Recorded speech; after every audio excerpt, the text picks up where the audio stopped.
Hi everyone, Aaron here for Zollotech, and we're going to unbox and set up the Moto G. Now obviously this is the box it came in, and inside of this we should have the Moto G. Now the Moto G is an inexpensive smartphone that Motorola just announced and updated, and comes in at $179 to start, and then you can customize it however you want.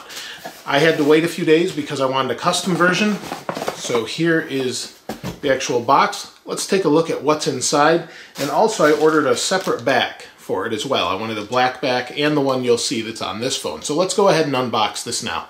Before we unbox the actual phone I purchased, you can see we have a couple different options we can pick from. So here we have $179.99. This is fully unlocked. We can have a black or a white front. On the back we have all of these different options, and you'll see the one I ordered in just a moment. We also have different accents. This is for the different buttons. So if I pick black, you'll see it's black now here. We could make that purple if we wanted to, whatever you want. We have a couple different shell options if you want them. So if we wanted a turquoise shell with a little wrap cover, we could do that. We can also engrave it. We could type Zollotech or whatever we want, hit apply, and it would stamp it in the back here. And then we have the amount of memory we want. I actually chose the 16 gigabyte version. It's $40 more, adds double the storage, and also adds 2 gigabytes of RAM as opposed to 1 gigabyte of RAM. So that's what I bought, and I also bought an extra back that was pretty inexpensive as well. So I'll leave a link to this site in the description below, but let's take a look at the phone I bought right now. Here's the phone itself, so let's go ahead and open it up. Take some of the wrapper off of it here. This was supposed to come tomorrow or Wednesday, but it actually showed up today, so that was nice. We'll open it up. You can see it's got a red back with black accents. Now, one of the things I bought as an accessory is this back shell here, so that if maybe I want a black on black back, you'll be able to do that. So it's a black front, black accented middle or camera portion, black accented volume buttons as well. So really nice there as far as the way that looks. Not too big in the hand either. We'll talk about specs in just a moment. Let's go ahead and see what else is in the box here. Nothing in here. And we've got the plug. Now this is just like the plug that comes with the watch, the Moto 360. So let's open this up. One of my favorites, but there's a problem with it. You have to use the plug. It's not USB to an AC adapter. It's just USB or micro USB right here to the AC wall adapter. So you don't have the USB part. It's nice, but I prefer to have the USB cable as well so I can plug it into a computer or whatever I have. So we've got the Safe, Smart, Protected little pamphlet here that comes with it. And then we also have this Moto G README. So it's talking about how to move things over, remove the back cover, put in a card, power it on, etc. So that's pretty simple there. And that's it as far as what's inside. So now the phone itself, this has kind of a ridge feel to it, kind of nice. And let's see what's underneath here. We can pop the back off. And you can see there's the back itself. Now we have a camera, we've got a SIM card slot, and a micro SD slot. The micro SD slot is good for, I believe, up to 64 gigs of external, or expanded memory rather, and then obviously you just use your SIM card. Now the other thing this has is the swappable back, so I have this back. I also have this new Motorola shell here. So let's open this up, and we can take this back and pop it in also if we want to use that instead of the red. So whatever you want to do, and there's all sorts of other colors available as well. Now the battery is not removable in this, as you can see, so that's kind of disappointing. However, the battery is 2470 milliamp hours. People that have tested this or got their hands on this before I did said it lasts a good day, so that shouldn't be an issue there.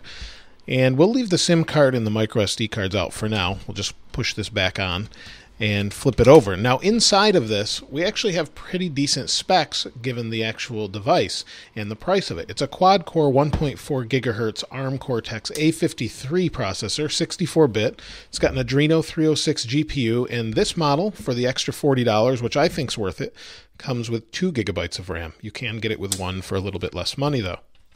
So there's the screen itself. Now this is not the highest resolution screen, but is more than enough for most people. It's a 720p 5-inch display, so it's got a nice size to it, but it's the same resolution as an iPhone 6, so really it's okay. It's just for most people, most phones these days are 1080p or 2K. So let's go ahead and turn it on. There we go. It's going to boot up to Android here, and this runs Android 5.1 Lollipop, so this should be pretty nice to take a look at. Looks real similar to the 2014 Moto X.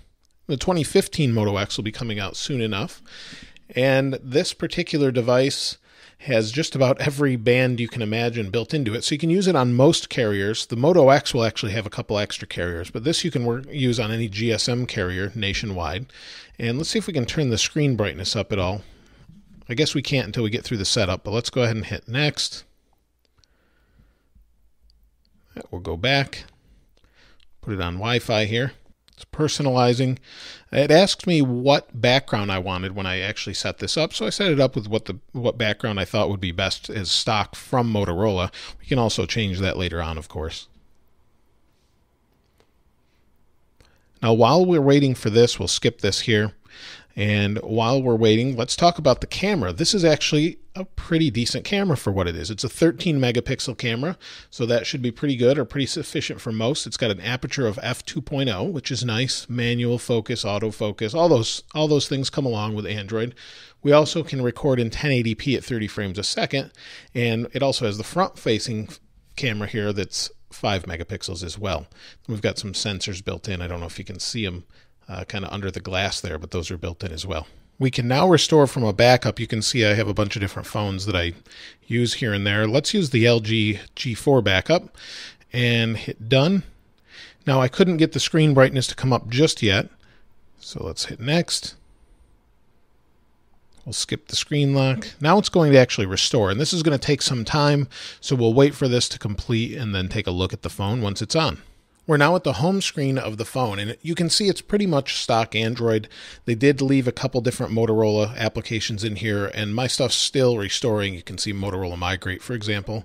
We'll wait for it to fully restore before I'll use it, but as you can see, it's basically stock Android, which is always nice.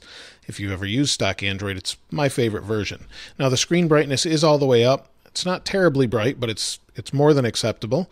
And the other thing that's really nice about this is its water resistance. You can actually dump it into, say, the sink, a pool, whatever, and it shouldn't damage the phone. So basically, it's IPX7 rated. So that means it keeps your phone safe from splashes, drops in waters, and puddles and sinks, things like that. You don't want to really swim with it, but you'll actually be able to use it without a problem if it gets wet. It also has Corning Gorilla Glass, which is nice, and again, that supposedly all-day battery, and that'll take a little bit of time to really determine if that's the case with me. But the phone itself feels pretty good in the hand. It's got this ridged side on the back, like I said before, and that keeps it from falling out of your hand. It feels built really solidly. The buttons here are actually metal, or they feel like it. And then on the top, we have our 3.5 millimeter headphone jack, microphone, nothing on this side, and then our micro USB on the bottom. So really simple, real simple design, but really inexpensive for what you're getting here. Great specs, great speed. It seems like everything's pretty quick so far. Let's go in here. You can see the menu. We'll be playing some games, things like that, but let's turn the camera on. Yep, got it. We have the 1+1 here in the background, so let's take a picture of that. So there's the picture. Pretty good, especially for a real quick picture, not really doing a whole lot. It looks pretty decent, I think. Obviously, it's going to take some testing to get more definite results. But that's pretty much it. If you've ordered a Moto G or been thinking about it, let me know what you think in the comments below. Obviously, there'll be a flagship phone out a little bit later, the Moto X. That's not out just yet. But let me know what you think of the Moto G in the comments below. Maybe what colors would you order? Again, I got the black back and the red back, so both look pretty good to me. What do you think? Let me know in the comments below. If you haven't subscribed already, please subscribe. As always, thanks for watching. This is Aaron. I'll see you next time.